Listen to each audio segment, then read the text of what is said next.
se abra la sesión.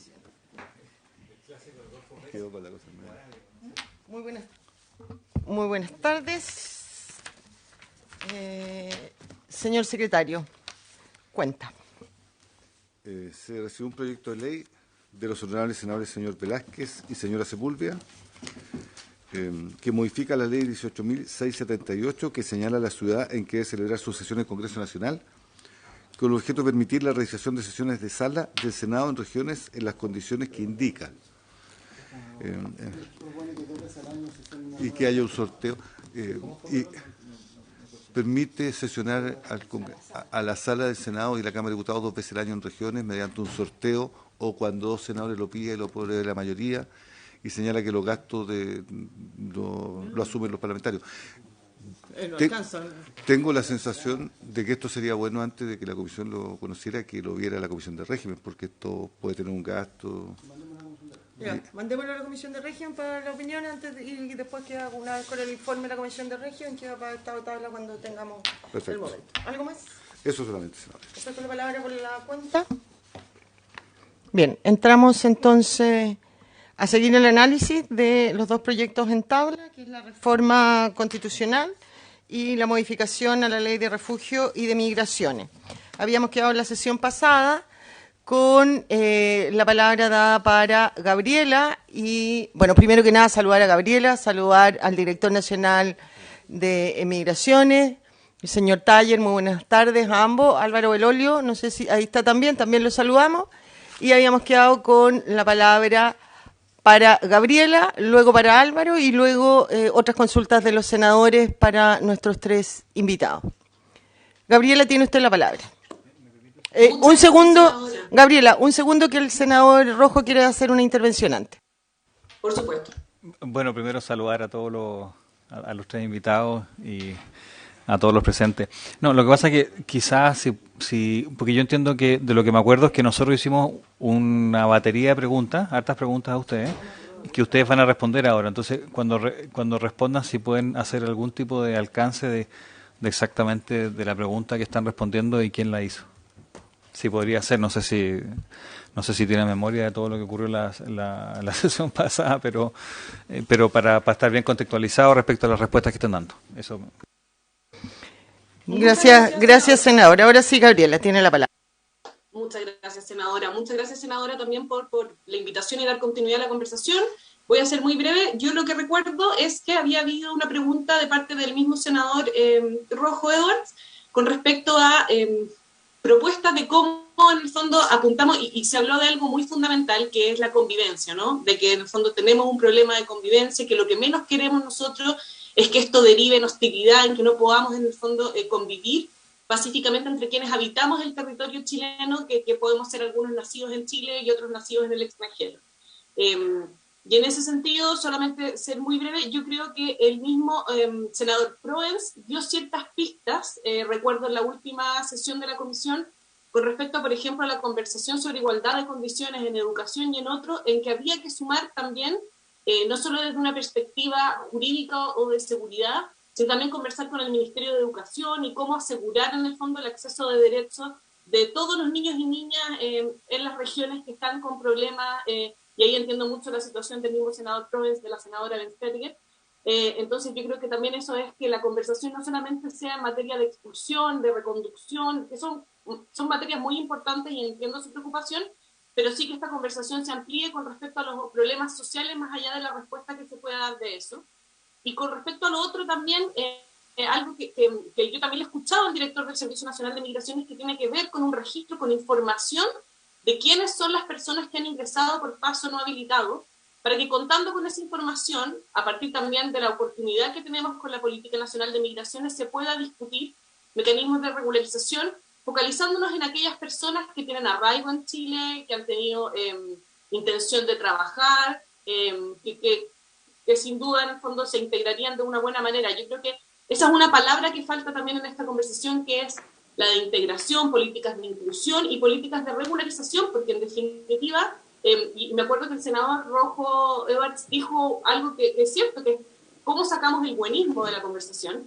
Y yo creo que hay buenismo en el sentido a veces de pensar que hay ciertos problemas que no son problemas o que la gente en el fondo cuando está haciendo ciertas demandas no son válidas, pero también en pensar que esto se va a resolver solamente si discutimos cómo facilitar procedimientos de expulsión o reconducción, porque la verdad es que, de acuerdo a la experiencia comparada, el tema de fronteras, del ingreso, de la migración, no se detiene y una vez que un país se constituye como foco de flujo, eso continúa. Y tenemos ejemplos en esta misma región de polos atractivos en que se endurecen y a veces eso repercute en mayores problemáticas. Entonces, yo creo que el tema de discutir parejamente con cómo en el fondo se hacen procedimientos de expulsión que cumplan con estándares de proceso debe sumarse también a una conversación de, a ver, si hacemos un procedimiento de regularización para conocer más a quienes viven en nuestro territorio, en el fondo, ¿cuáles serían los focos de eso? Muchas gracias, senadora, por darme la palabra.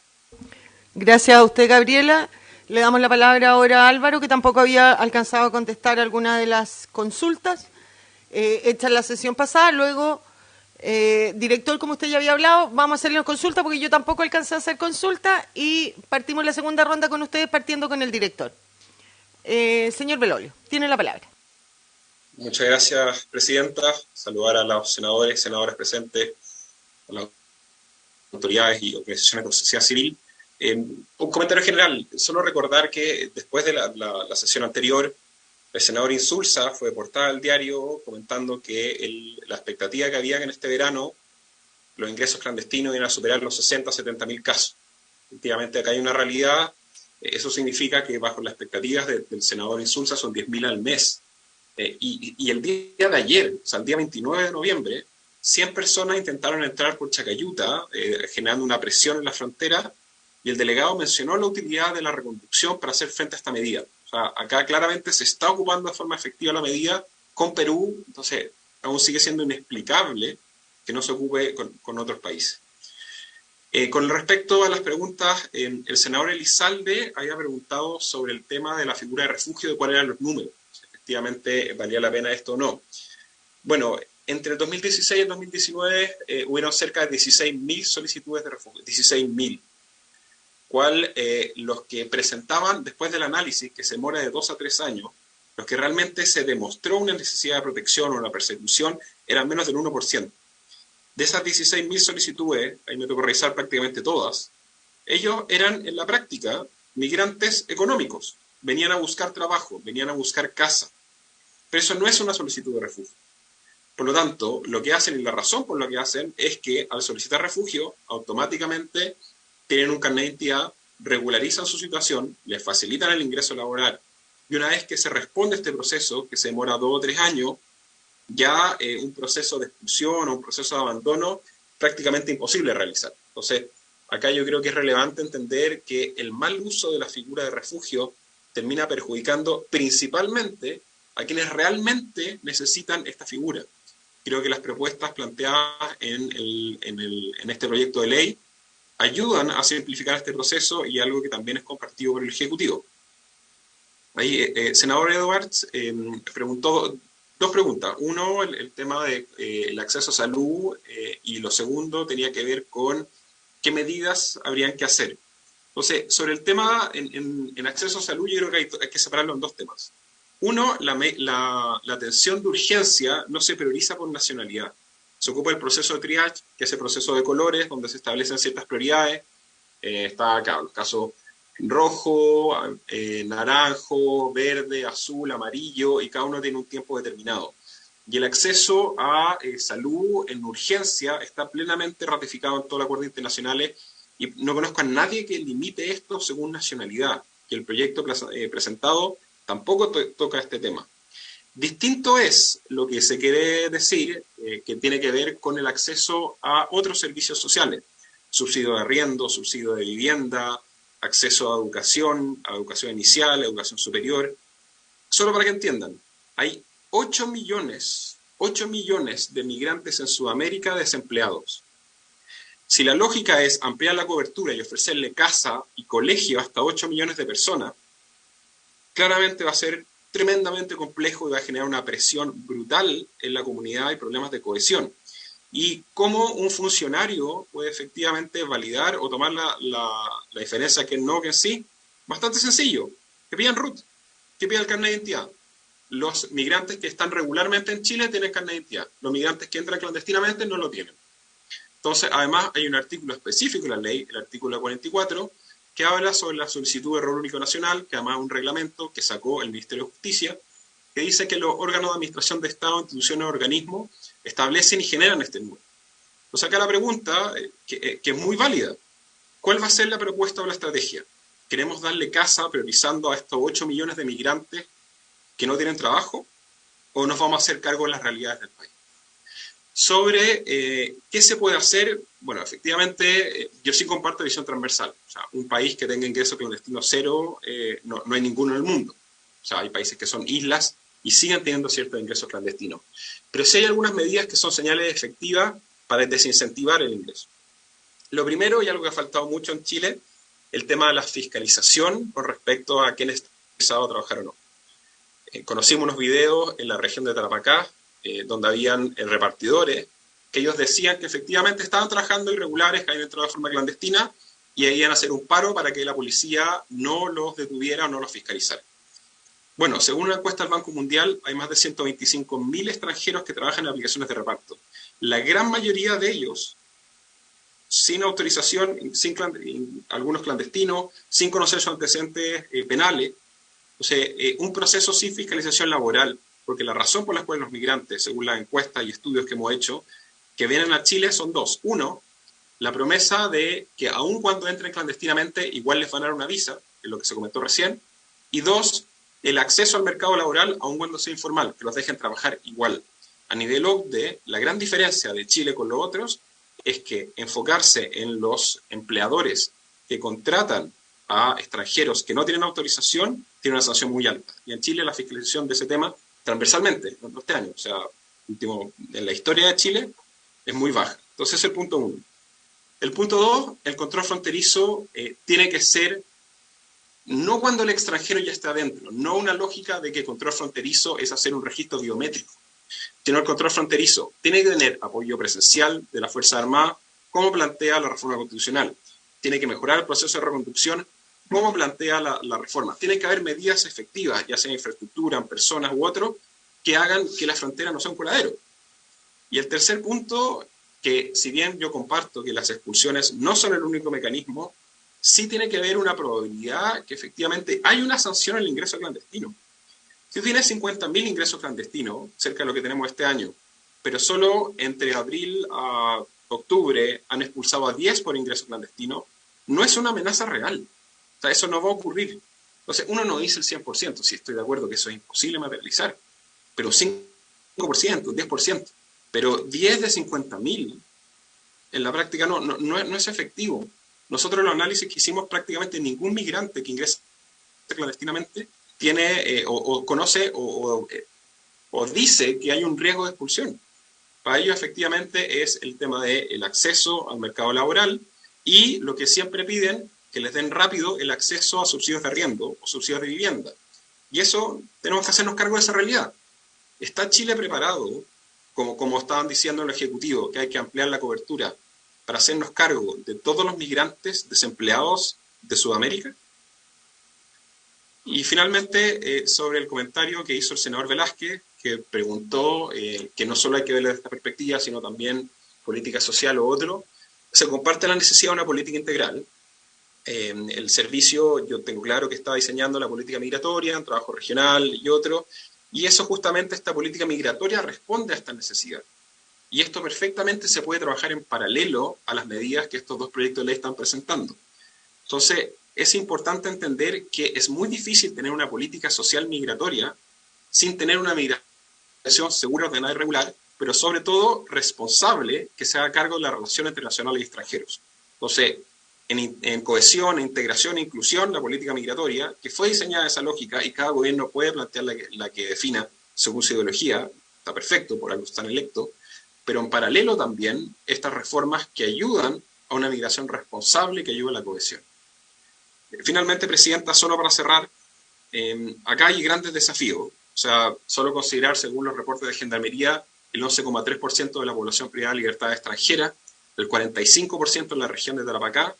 Entonces, cuando la respuesta del Ministerio de Justicia es dejar en libertad a estos extranjeros, Entonces, también hay temas de cohesión y la ley avanza en una línea distinta y lo que siempre se ha pedido es que estos extranjeros cumplan la condena completa en el país de origen. Entonces, en ese sentido, se ayuda al tema de sobrepoblación de las cárceles, pero no se incentiva la impunidad, porque devolver a esos extranjeros que traficaron droga en libertad a su país de origen solo genera que este flujo continúe, más aún con las dificultades del control fronterizo. Sobre regularizar a los clandestinos solo genera mayor incentivo. O sea, cuando nosotros hicimos la entrevista, las dos razones por las cuales llegaban a Chile de forma clandestina, por el trabajo, por obtener el beneficio económico y porque esperaban que igual les van a dar una visa. Y esa lógica de que los flujos no se pueden detener, bueno, veamos el caso de Haití. En 2017... Para que vaya concluyendo, Álvaro, para que vaya concluyendo, por favor. El último punto. En el caso de Haití, en 2017 entraron 130.000 ciudadanos haitianos, 130.000. Los últimos años han sido menos de 10.000. Entonces, efectivamente, que no se puede hacer nada, eso no es cierto. Y solo van a cerrar. Pregunten en sus regiones qué opinan del tema del control fronterizo, si solo se deben tomar medidas una vez que ya estén en Chile, si se debe expulsar a libertad a quienes trafican sustancia ilícita, si Chile debe ampliar la cobertura de servicios a recibir a todos los migrantes en vez de priorizar a nacionales. Y también los invito a apoyar transversalmente estos dos proyectos de ley, que son una señal clara por una migración regular y responsable y hacernos cargo de la realidad de hoy con una migración descontrolada. O sea, en ese sentido, se agradece enormemente la buena disposición del Ejecutivo para avanzar y esperamos que estos proyectos puedan ser aprobados en las comisiones y en las votaciones. Muchas gracias, presidente. Gracias, señor Belol. ¿Le ofrezco la palabra a los senadores? Ya, yo no había alcanzado a hacer consultas en la sesión pasada y quiero hacer algunos comentarios y también algunas consultas a nuestros invitados. Agradezco también, parto por agradecer al director nacional de Migraciones que dijo francamente la opinión tanto de la reforma como del proyecto a la modificación a la ley migratoria y que estaban abiertos a, si bien no estaban de acuerdo con todo, ¿no es cierto?, estaban abiertos a ver algunos temas, me imagino yo después vía indicaciones. Pero yo creo que lo que establece primero la reforma constitucional es, en base a lo que hoy ocurre, ¿no es cierto?, cuando se aprueba la ley migratoria y se va al Tribunal Constitucional, uno de los artículos, y que se ganó por quienes interpusieron el requerimiento, fue el plazo para expulsar. Y el Tribunal Constitucional señaló que no podíamos, porque nosotros habíamos puesto 72 horas, no podía ponerse un plazo mayor a 48 horas, que el que estaba establecido en el 19 número 7. Efectivamente, a la luz de eso, comparto el criterio del Tribunal Constitucional. Solo, ¿por qué la modificación? Porque yo entiendo que ese artículo establecía ese plazo máximo de retención o detención, pensando más que en expulsiones, ¿no es cierto?, en personas que se privaban de libertad o que se les cometía, se les detenía en un delito y no podían estar privados, no pueden estar privados de libertad más que ese plazo antes de ser puesto a autoridad competente. Y una cosa distinta es el tema de las expulsiones. Y lo que quiere hacer la reforma, ¿no es cierto?, es, en la eventualidad que esto avance, establecer ese plazo máximo, pero es hasta de 7 días, porque en definitiva yo creo que los plazos reales deben establecerse en la ley, poniéndose en distintas situaciones.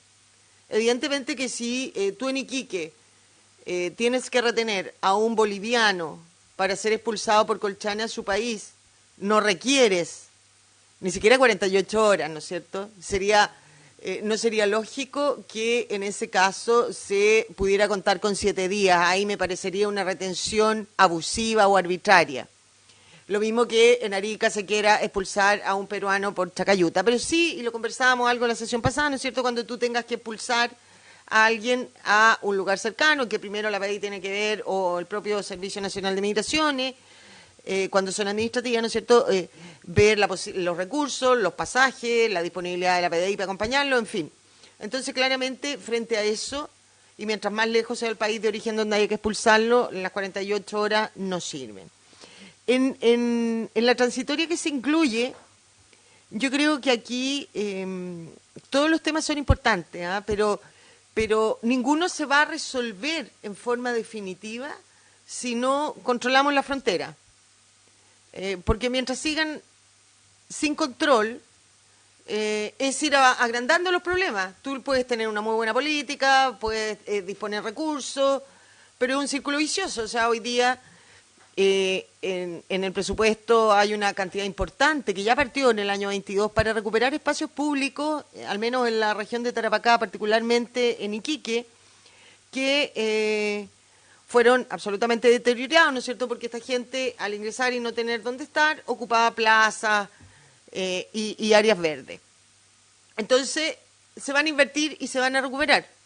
Pero ¿cuánto van a durar? Y te vas a gastar, hay creo que 12.000 millones de pesos para recuperar espacios públicos en la macrozona norte. Te los vas a gastar, y si tú no controlas la frontera y sigue ingresando esta gente en la misma situación de vulnerabilidad, lo que vas haciendo es cambiando la gente que está, pero vas a volver a perjudicar estos espacios públicos nuevamente. Entonces, a mí me parece que es muy importante establecer una manera ya real de cuidar la frontera, porque hoy día, al menos las terrestres, ¿no es cierto?, yo voy al menos una vez al mes a Colchane, y es cosa de pararte y mirar. La frontera con Colchane tiene 300 kilómetros y la gente que no conoce Colchane piensa que van a 200 kilómetros a ingresar del control aduanero, y eso no es falso. Ingresan a 100 metros. A vista y paciencia de todo, porque el límite, nada, es desierto, es arena.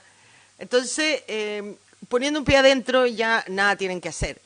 Lo único que alguna vez dio un poco de resultado fue cuando estuvo estado de excepción y se hizo una franja ahí en la cercanía, una zanja, perdón, pero a los pocos días empezaron a poner tablitas o algunos migrantes se cayeron, y finalmente lo que hacía Carabineros y militares era rescatar a la gente, y al rescatarlo ya estaban en Chile y por lo tanto ya habían ingresado.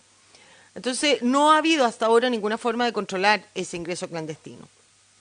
Y eso es la razón de la transitoria, porque tiene que haber una declaración para que las Fuerzas Armadas tengan facultades. El 265 no sirve, las Fuerzas Armadas entienden y se quedan en el reparo original que hizo la Contraloría del 265 y entienden que ellos son, en virtud de ese decreto, meros observadores.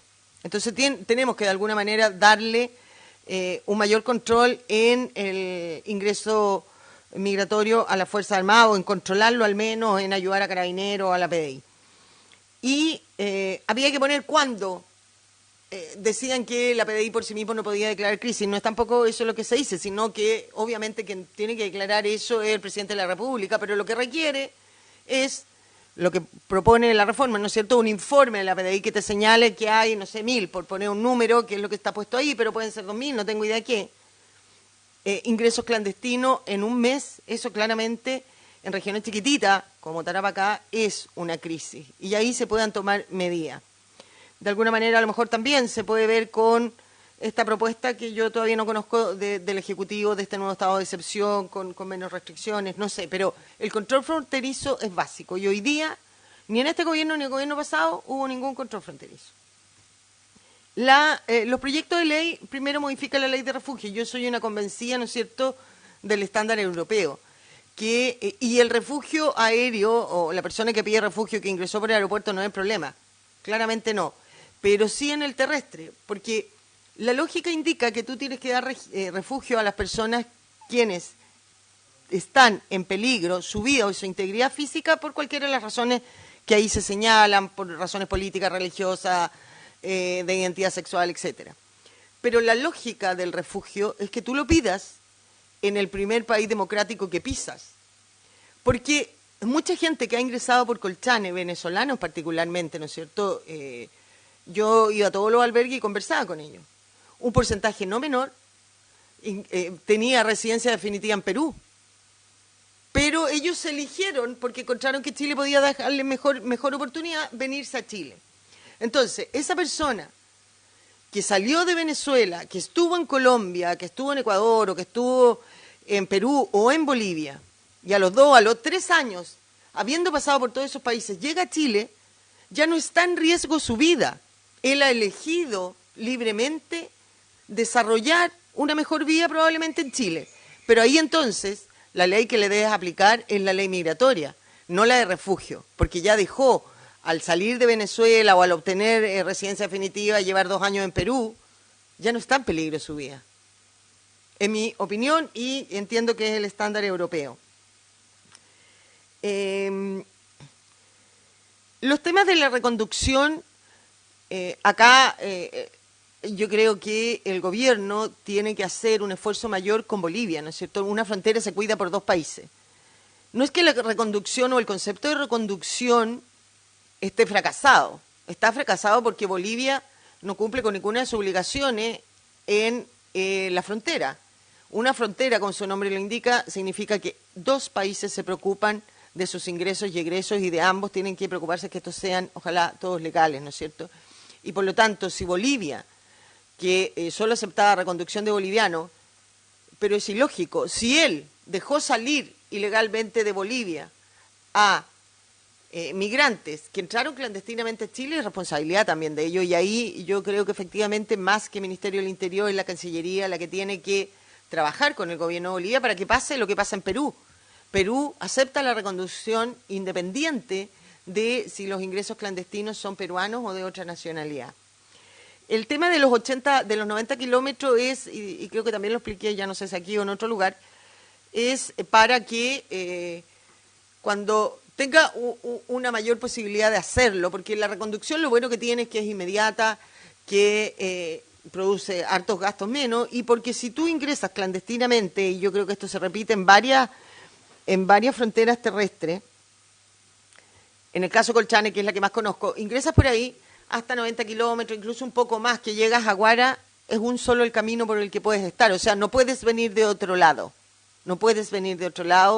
y si no tienes cómo acreditar, caes entre los requisitos para ser reconducido, salvo, ¿no es cierto?, que pidas refugio de verdad o pidas, ¿no es cierto?, reunificación familiar, etcétera. El proyecto también sí se refiere a la igualdad de condiciones. Lo que pasa es que hoy día la igualdad de condiciones no existe en algunos temas, particularmente en el tema de educación, en que hay una preferencia del migrante clandestino por sobre el connacional y el migrante legal. Y eso no puede ser. Yo estoy completamente de acuerdo que una persona, un niño que requiera estudiar, da lo mismo en su calidad, hay que aceptarlo en un jardín infantil o en un colegio. Pero esto no puede ser en desmedro del resto de la gente. Entonces tú ahí tienes que establecer criterios al menos de igualdad, que las condiciones de verdad sean iguales.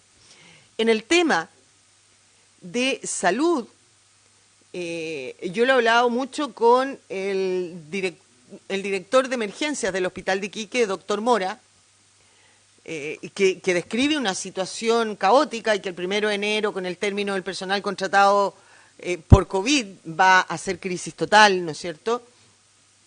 Porque, al menos en Tarapacá, con la violencia, con la migración, claro, terminó la pandemia, pero partió otra pandemia en los hospitales y en los consultorios.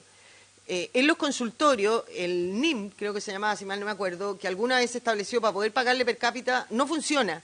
Entonces, todos los consultorios atienden a todos, porque así tiene que ser, pero ese costo lo asume la municipalidad y es un costo que aumenta su déficit, porque la gran mayoría de los municipios no tienen recursos para aportar a sus servicios de salud o a su área de salud, y el per cápita claramente no le da, y por estas atenciones no reciben per cápita.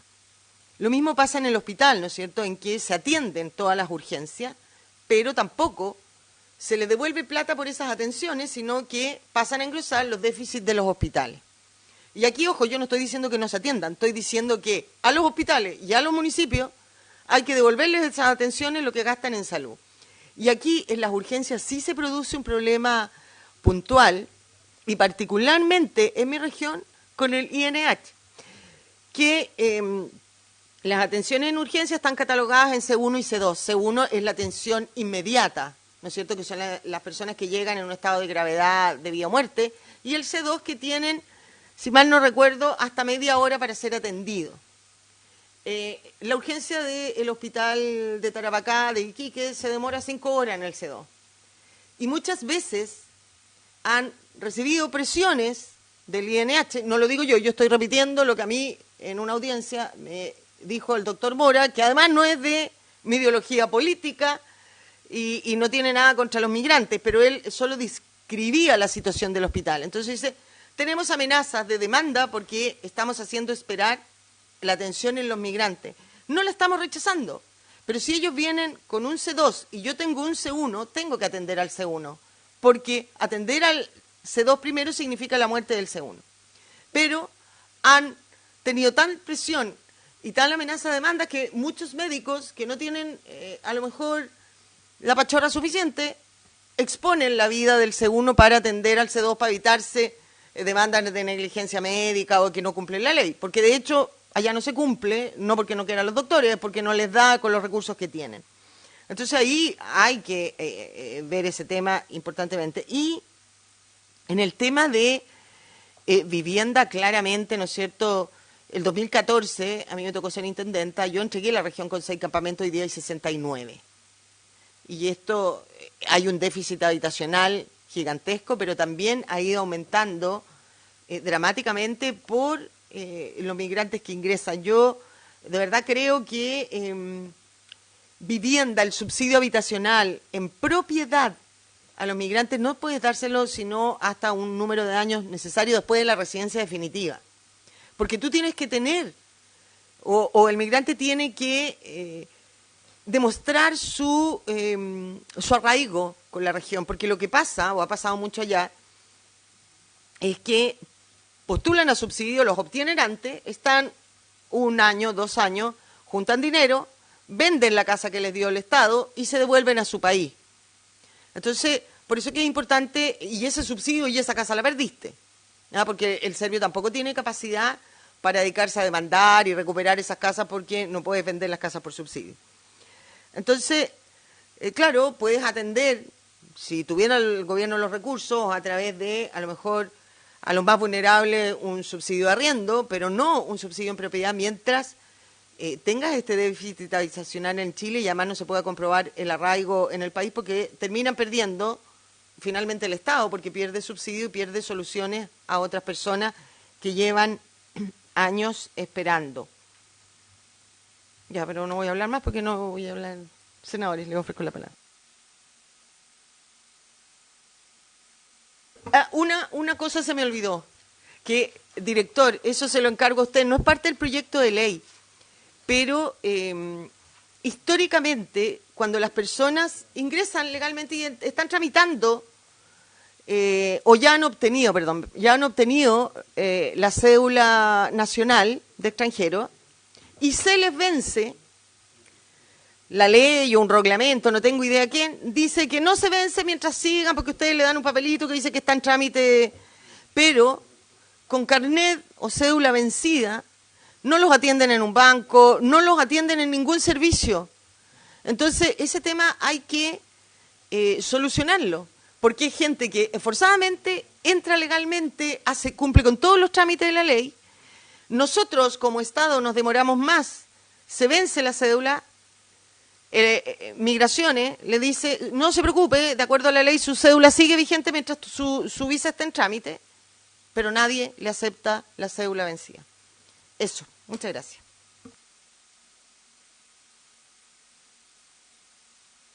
Director, ¿parte usted? Bueno, señora presidenta, muchas gracias. Un saludo, le agradezco la invitación nuevamente a esta comisión. Saludo a los otros expositores.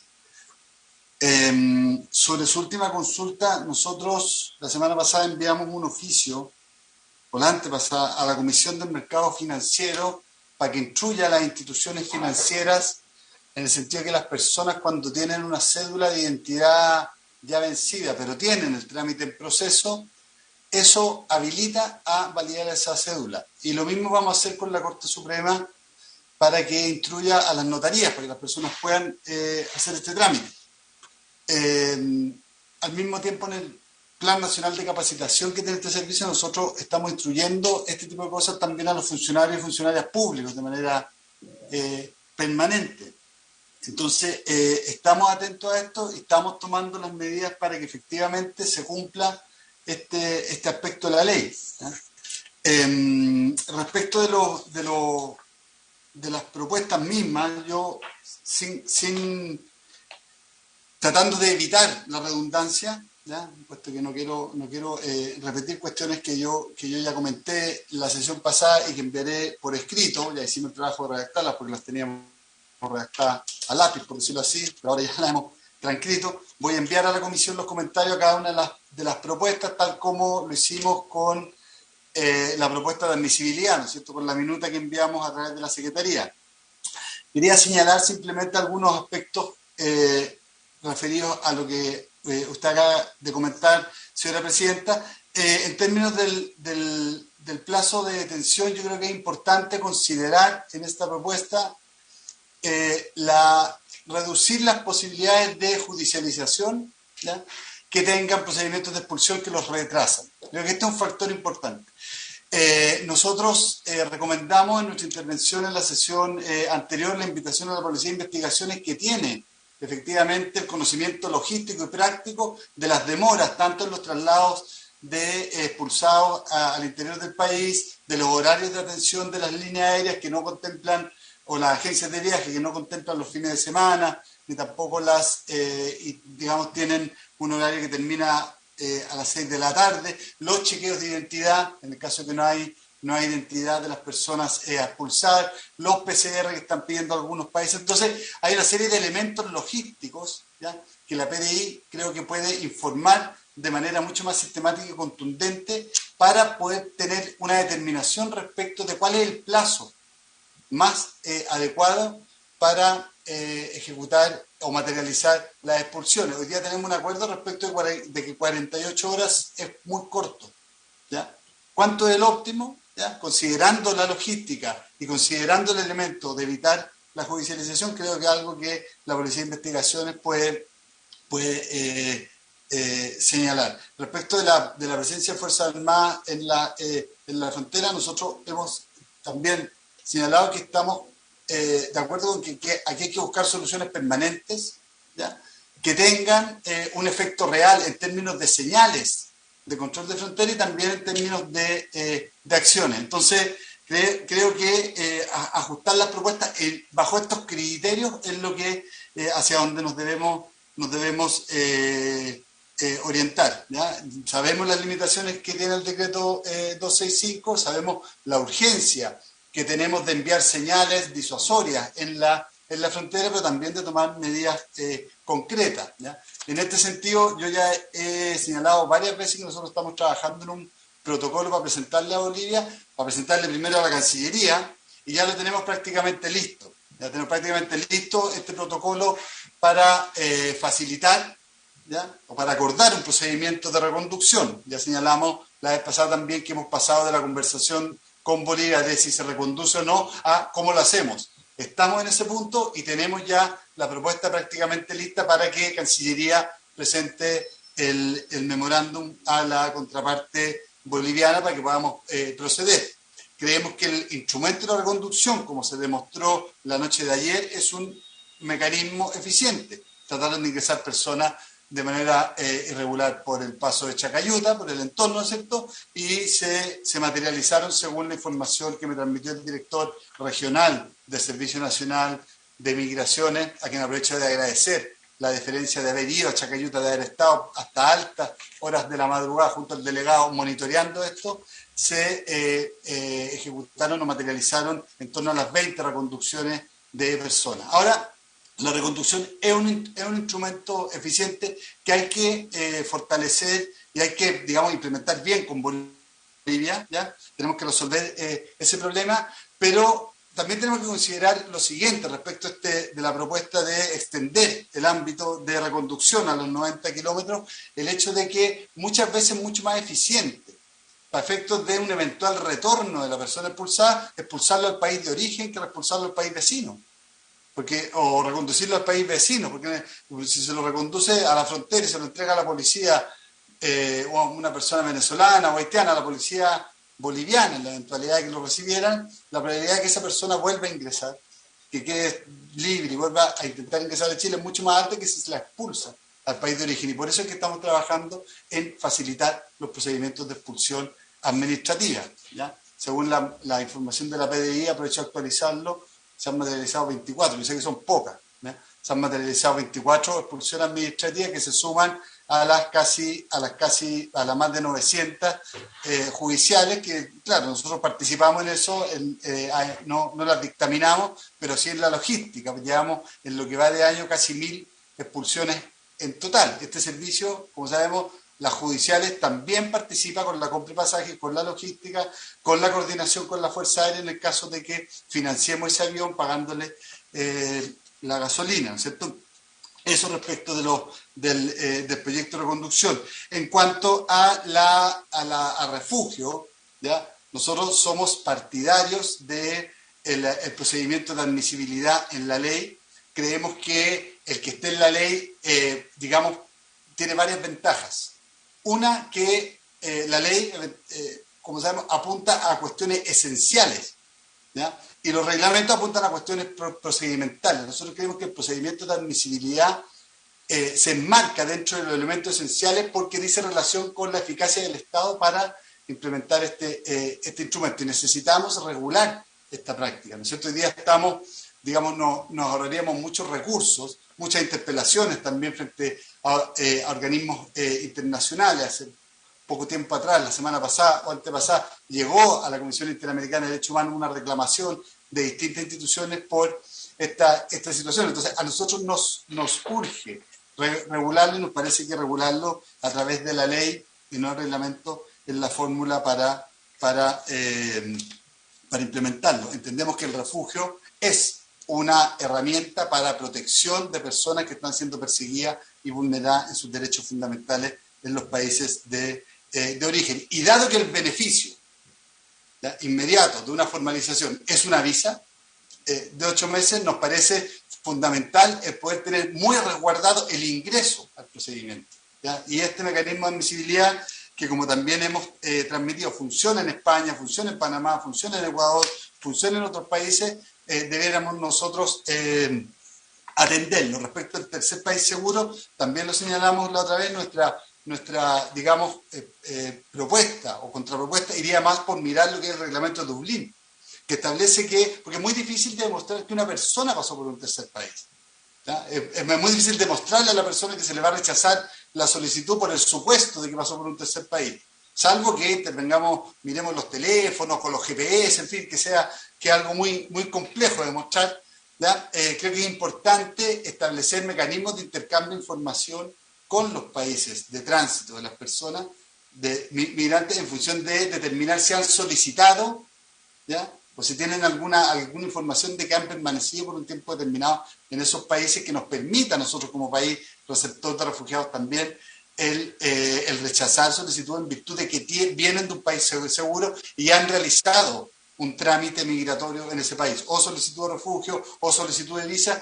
Creo que el sistema de intercambio que tenemos, por ejemplo, en la Alianza del Pacífico, el semáforo de intercambio policial, se puede perfectamente ampliar a esta información de solicitantes de refugio. Creemos que ese es un camino importante respecto de avanzar. En cuanto a voy a decirlo de una manera, priorización de los migrantes, nosotros fuimos enfáticos también la vez pasada, en la línea de lo que planteó también la ministra de Interior. No se puede privilegiar a personas extranjeras por ser extranjeras, ni a personas irregulares por estar en situación irregular, porque eso, además de ser injusto, además de no ser pertinente, nos parece que es un desincentivo al acercamiento, a la formalización de las situaciones. Yo en este punto recomendaría quizás conversar con representantes de las instituciones sectoriales, salud, educación, en fin, para que planteen también cuáles son las viabilidades de que esto se implemente en la práctica. Respecto de vivienda, evidentemente que los extranjeros tienen que ponerse a la fila cumpliendo ciertos requisitos. Aquí hay comités de vivienda que llevan años luchando por obtener una vivienda propia, y evidentemente que hacer una adelante de fila en ese en ese sentido es totalmente contraproducente socialmente y no tiene ningún fundamento. Eso por nuestra parte, a riesgo de haber sido un poco redundante, quise enfatizar algunos puntos que nos parecen centrales y estamos a disposición ciertamente para aportar, ¿ya?, indicaciones o propuestas en este sentido escritas para enviar a la comisión, si es que lo estima pertinente, señora Presidenta. Muchas gracias, director. Me alegra mucho escucharlo. Creo que tenemos muchas más concordancias que desacuerdos. Entonces, yo lo que le quería proponer, para lo cual también le pido su opinión, director, votar en general hoy día ambos proyectos, fijar un plazo prudente de indicaciones y trabajar con usted o con quien usted nos delegue, pedirle lo mismo a Álvaro Belolio y también a Gabriela, trabajar los dos proyectos y de manera de buscar qué cosas estamos de acuerdo y que podemos traer una indicación, patrocinado o no patrocinado, o hasta indicaciones sustitutivas del gobierno, ¿no es cierto?, para mejorar. Yo creo que acá todo, el objetivo lo tenemos, es el mismo de todos.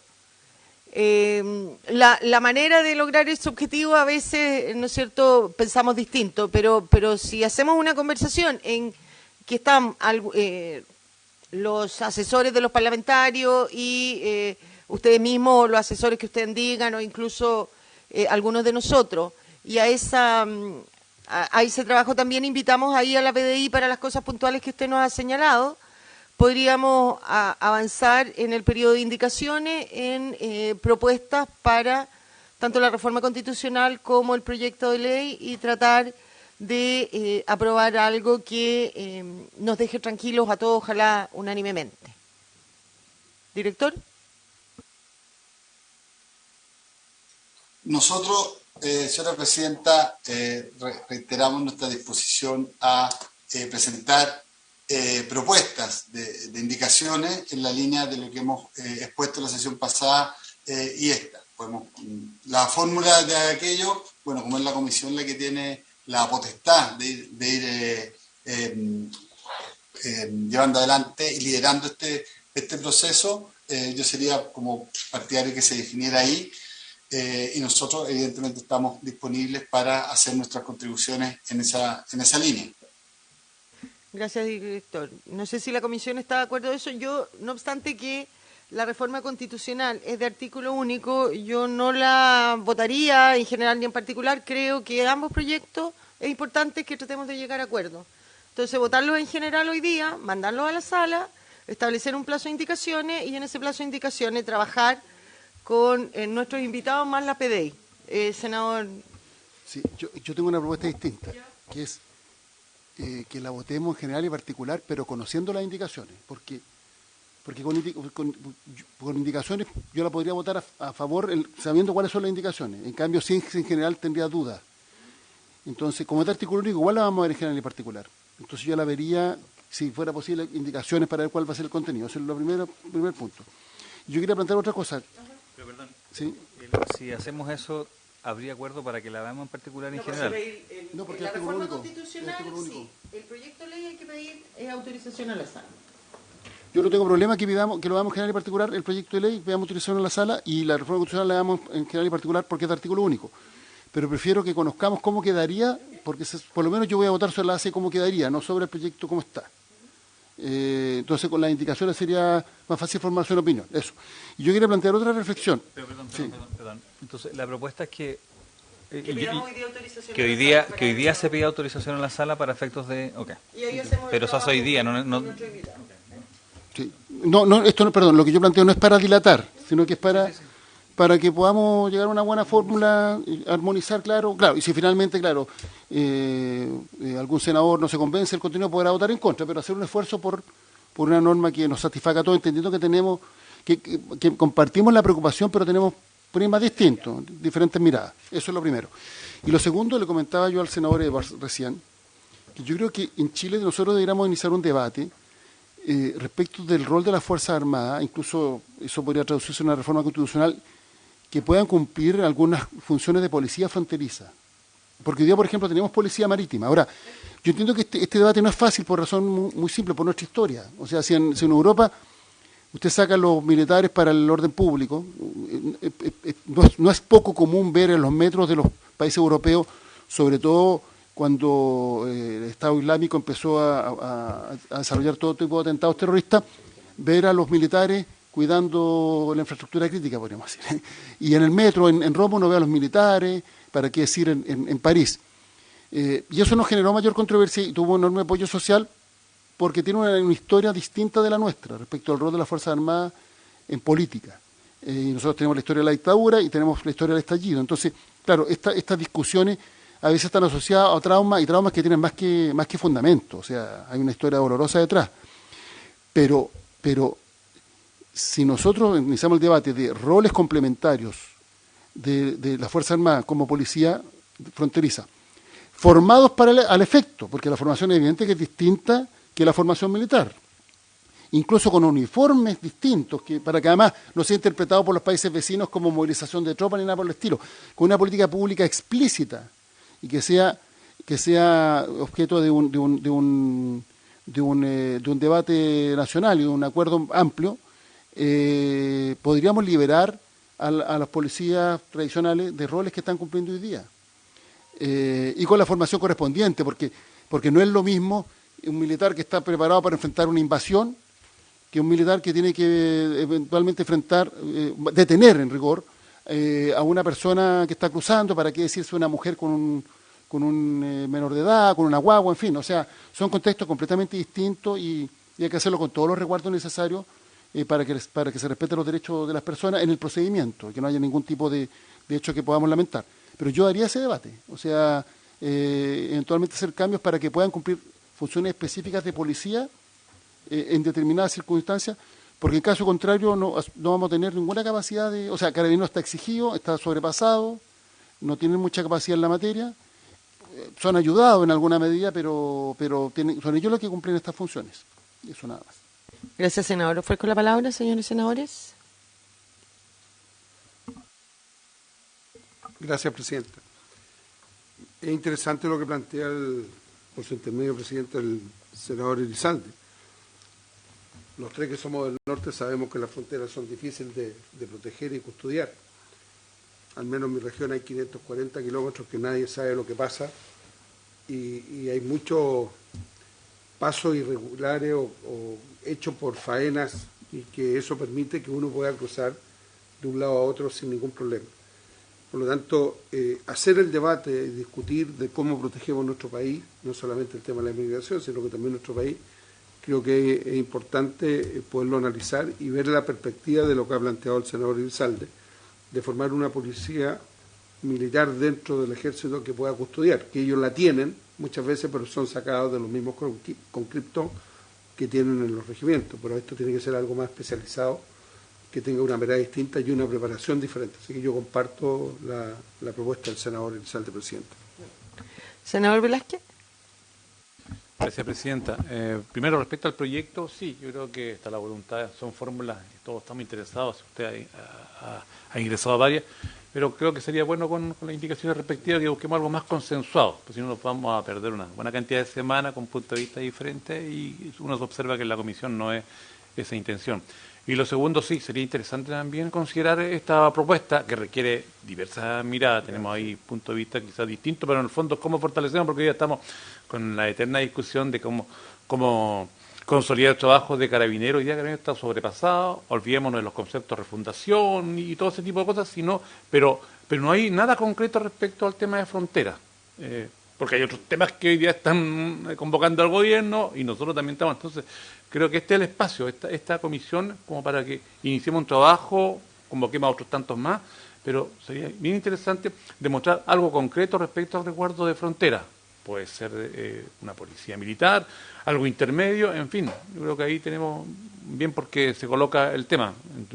En el momento me parecía a mí como que estaba lejos de lo que queríamos discutir, pero lo coloca el senador Elizalde, pero además el presidente del Senado, que creo que conoce la sensibilidad al detalle de cada uno, que que respaldo esa propuesta. Podríamos agilizar un poquito desde la comisión.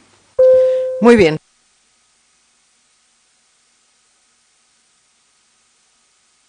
Vamos a solicitar hoy día que el proyecto de ley nos autorice a verlo en general y en particular. El otro es artículo único, así que el derecho lo tenemos acá. Nosotros, director, tenemos una semana regional. Si ustedes pudieran empezar a trabajar en algunas propuestas para que a la vuelta a la semana nos empezáramos a juntar y con el tiempo que sea necesario ir abordando para llegar a consenso y tratar de buscar una solución a estos graves problemas que ojalá sea aprobada unánimemente. Yo entiendo que lo más importante siempre es llegar a acuerdos, así que no tengo problemas en avanzar en ese sentido. Y también invitaríamos a la próxima sesión a la PDI. Ofrezco la palabra, director, Gabriela, Álvaro. Director. Sí, senadora, sí, muchas gracias. Entonces, lo que nosotros podríamos comprometer es que en el plazo de aquí a la próxima sesión, unos días antes, nosotros enviarle una propuesta con propuestas de indicaciones para ambos boletines. ¿Le parece? Por supuesto, y a partir de ahí nosotros también podemos preparar y después las vamos haciendo de manera que ojalá las indicaciones sean ya consensuadas para que se convierta en la norma definitiva.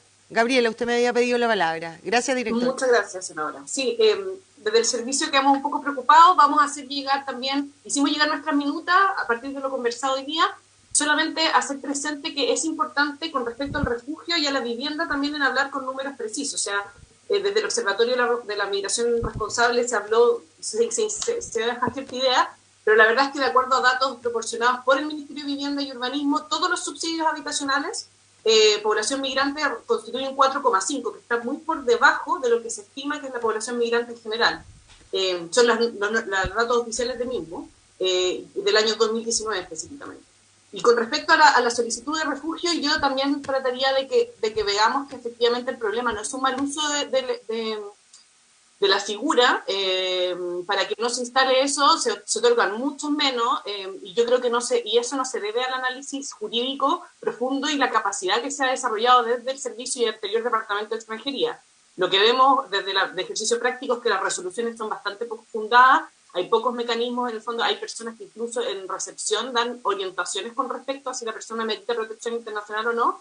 Entonces yo creo que el debate con eso. Con respecto a las preocupaciones por finalmente que cumplamos y no debilitemos, se habló de reducir la judicialización de parte del Servicio Nacional de Migraciones. Yo tendría ojo que el debate siga, que se avance hacia llegar a acuerdos, reconociendo ciertas problemáticas, pero que con eso no cedamos en la protección y los estándares civilizatorios sobre derechos humanos que hemos alcanzado y que tanto nos ha costado como sociedad. Haremos llegar nuestra sugerencia y también nuestra voluntad de seguir trabajando con la Comisión para que tengamos el mejor resultado posible para todos quienes habitamos en este país y podamos construir una sociedad más cohesionada e integrada. Muchas gracias por la invitación. Gracias, Gabriela. Álvaro. No, solo agradecer a los senadores la presentación, siempre disponible, efectivamente, para mejorar la cohesión. No sé si la preocupación de darle más casa a migrantes clandestinos es la solución, como plantearon, pero efectivamente nosotros creemos que estos proyectos avanzan en la medida, en la disposición correcta, siempre disponibles, por supuesto, a llegar a un acuerdo, como lo logramos con la ley en su minuto, y creo que el Senado es un tremendo espacio para poder desarrollar y generar efectivamente un mejor país para los nacionales y para los extranjeros que quieren venir a aportar a Chile. Gracias por la invitación. Muchas gracias a los tres. Nos quedamos entonces en contacto. Ya tenemos un camino a seguir hacia adelante. Y hoy día en la tarde, la reforma constitucional también tiene un transitorio, así que mejor vamos a pedir autorización a la sala para ver ambos proyectos, en general y en particular. Porque tiene un artículo único, pero tiene un transitorio, entonces pidamos autorización para ambos. Exacto.